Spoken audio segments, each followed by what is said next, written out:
Welcome to Collecting Chaos. My name is James, and today on this special episode of Collecting Chaos, we're going to play some head games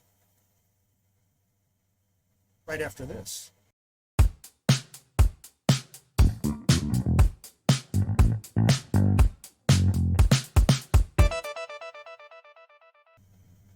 Now, what do I mean by head games? Well, about a week ago, maybe a little more than a week ago, I was watching Archivist Adrift's channel, in which he had a video called Head Games. And basically what it was he was showing covers with floating heads or with semi-floating heads. And I thought, well, I can do that. So I went through a couple of boxes, pulled out maybe a dozen or so issues, and figured I'd go ahead and post it. So if you're not subscribed to Archivist Adrift, go do it. I mean, it's not going to hurt you. I'll link the link down in the description below to his video of head games so that you can find it easily. So, what do we got here? Well, when you're talking about floating heads, you kind of have to go with Justice League of America, because Superman, Batman, Flash, Green Arrow, Hawkman, Green Lantern, all the heads are floating. So this is issue 104, and I'm trying to keep the glare down to a minimum, but I'm not going to apologize for the glare, because that would be wrong. So that was my first one. And next, I had to go with this, because to me it's just, yeah. It's Fish Police number 7 from Fish Wrap Productions. Yeah, that's definitely a floating head in my opinion. Next up, we have Superman number 389, and if you look in the background, of course, there's Superman, kind of. Yeah. I think that's appropriate. Next up, I couldn't pass this one up.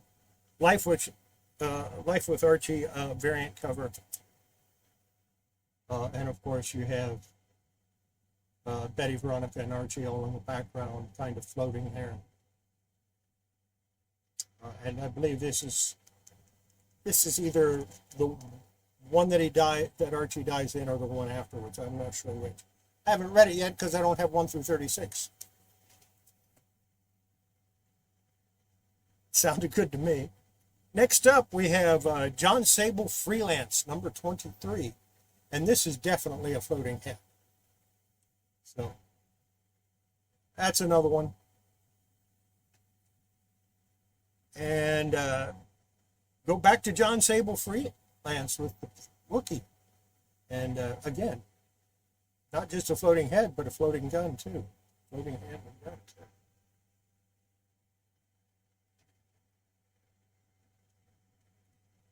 Keeping it up, we've got Dreadstar, and in the background, you see a big floating head, or part of a floating head back here in the background.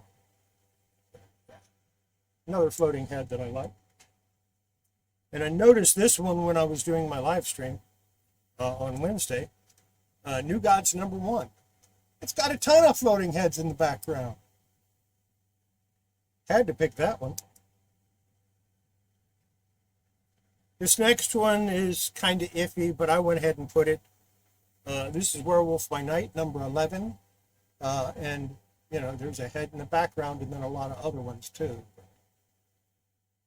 I consider that a floating head, so I went ahead and did it. And then we had to do, I think this is Jester in the background. Again, another floating head. This is Moon Knight, number 13.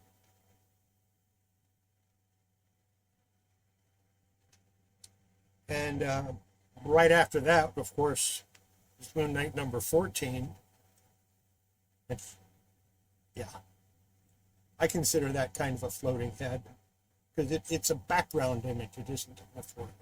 So that's what I'm counting it floating head. You don't have to. Then we have, let me, can I take that off of there? I don't want people to know what I paid for this. It doesn't matter because when I got this, I got the whole set, so.